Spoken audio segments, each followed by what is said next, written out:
मंडळी नमस्कार. निसर्गरम्य वातावरणात भटकंतीचा छंद एकदा लागला की आपलं तन मन व धन आपल्याला सुट्टीच्या दिवशी घरी स्वस्थ बसू देत नाही. आणि एकदा का स्वच्छंदी मनाने आपण निसर्गाच्या सानिध्यात आलो की ही सुंदर दृश्य आपल्याला पाहायला मिळतात. आणि याच भटकंतीच्या छंदामुळे मी आज पोहोचलो पानशेत ते घोल या मार्गावर, निसर्गासोबत पुन्हा एकदा एकरूप व्हायला.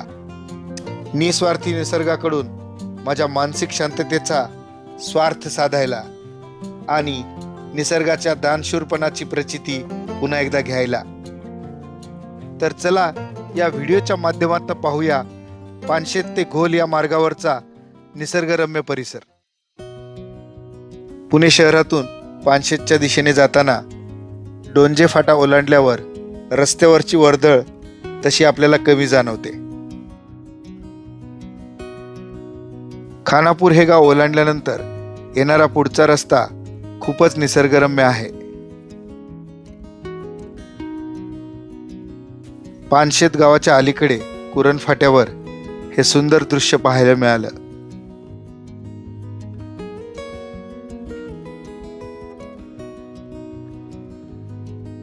आता प्रवासामध्ये वेळ आली पानशेतवरून घोलच्या दिशेने निघण्याची. घोल हे गाव पुणे जिल्ह्याच्या सीमेवर असलेलं एक शेवटचं गाव आहे. पानशेतपासून घोलचे अंतर साधारण 32 किलोमीटर आहे.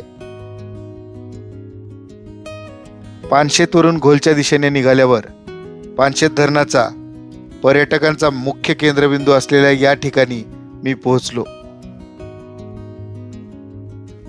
सह्याद्रीच्या कुशीमध्ये उगम पावणाऱ्या आंबी नदीवर हे पानशेत धरण बांधण्यात आले आहे.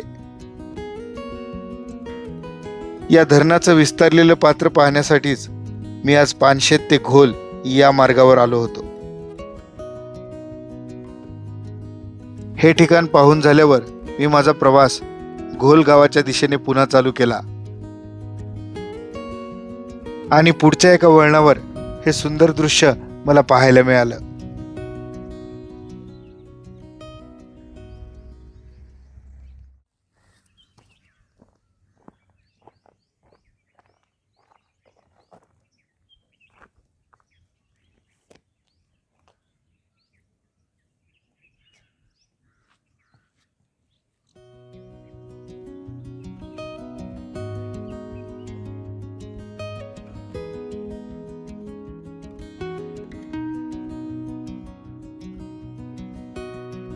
या मार्गावरच्या पुढे असलेल्या आणखी काही निसर्गरम्य ठिकाणाबद्दल मनात उत्सुकता होती. त्या दिशेने हा प्रवास सुरूच होता आणि माझा प्रवास पुन्हा एकदा स्थिरावला या सुंदर दृश्यामुळे.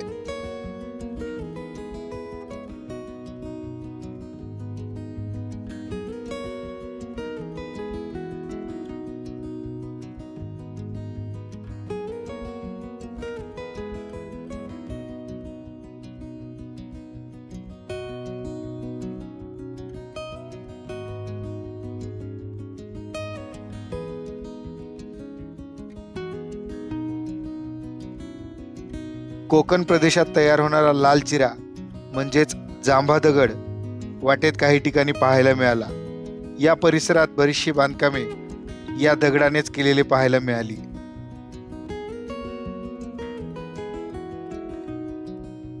या प्रवासादरम्यान आपल्याला येथील निसर्गामध्ये दडलेली सुंदर गावे पाहायला मिळतात.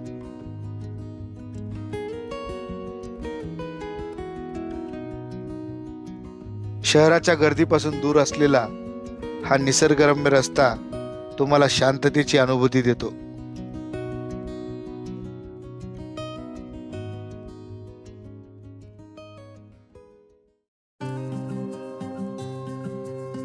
या प्रवासादरम्यान पाहायला मिळालेलं सर्वात सुंदर दृश्य हे होतं.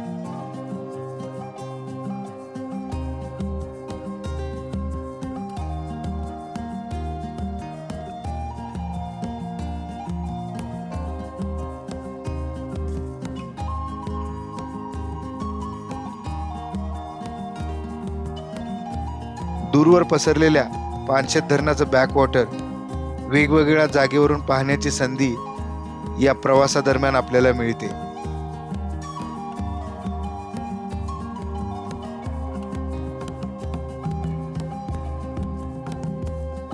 या प्रत्येक ठिकाणाची शांतता अनुभवत आपला प्रवास खूपच चांगला होत जातो. हा रस्ता खूप अरुंद असल्यामुळे येणाऱ्या प्रत्येक वळणावर आपल्याला गाडी सावकाश चालवावी लागते. पुढे आल्यावर घोडखल या गावाजवळ हा पक्ष्यांचा थवा उडताना दिसला.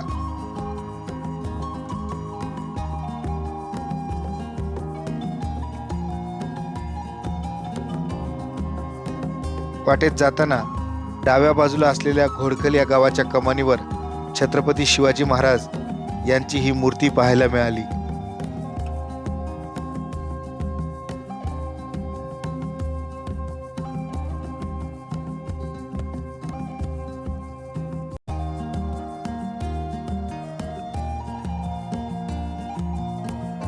थोडं पुढे आल्यावर डाव्या हातालाच गोंडेखल नावाचं एक गाव लागलं. पुढे आल्यावर डावीकडे जाताना एक रस्ता दिसला, त्यामुळे तिथे थांबलो. बोर्ड दिसतोय बघा तुम्हाला, खानू आणि टेकपोळे गावाकडे जाण्याचा. तर हा जो रस्ता आहे तो त्या गावांकडे जातो आणि याच गावातून आपल्याला तिकडून शिरकोली मार्गे परत पानशेतच्या साईडला म्हणजे आपला जो कुरण फाटा आहे तिथे येता येतं. तसा जर रूट तुम्ही केलात तर पूर्ण पानशेत धरणाला ती प्रदक्षिणा केल्यासारखा तो रूट आहे. आणि आत्ता मी सरळ चाललो आहे दापसरे आणि घोलच्या दिशेने. तर इथूनचा पुढचा जो रोड आहे तो थोडासा खराब आहे आणि बघूया अजून कसा निसर्ग आपल्याला पाहायला मिळेल.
मित्रांनो, वाटेत जाताना इथे एक जांभळ्या रंगाचे मला फुलोरा दिसला आहे. तर तो आपण बघूया. एक मिनटं दाखवतो तुम्हाला. हे असे फुलं साधारण मी साताराच्या तिकडे चाळकेवाडी पठारला गेलो होतो त्यावेळेस पाहिले होते. तर भारी आहेत, कलर मस्त आहे याचा आणि दिसायला खूप छान दिसते. मित्रांनो, आता मी दापसरे गावाच्या जवळ आहे. तर दापसरे आणि इथून पुढं थोडंसं गेलं एक 5 ते 6 किलोमीटर असेल मला वाटतं घोळ. आणि ही जी डोंगर रांग दिसते या डोंगर रांगेच्या मागेच पूर्ण कोकणाचा भाग आहे. तर हा जो परिसर आहे तो खूप शांत आहे आणि भारी वाटते इथे.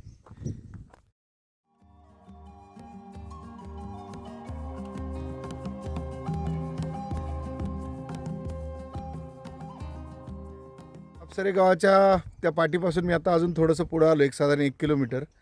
तर हा रस्ता अजून शेवटपर्यंत तिकडे घोल नावाचं गाव आहे तिथे जातो.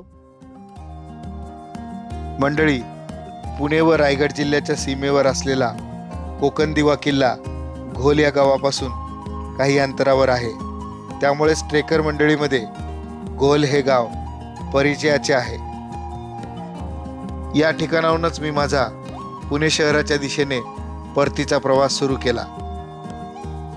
मंडळी, पानशेत ते घोल या मार्गावर केलेली ही भटकंती तुम्हाला कशी वाटली? तुमच्या प्रतिक्रिया मला कमेंट करून नक्की सांगा. व्हिडिओ पूर्ण पाहिल्याबद्दल मनापासून धन्यवाद.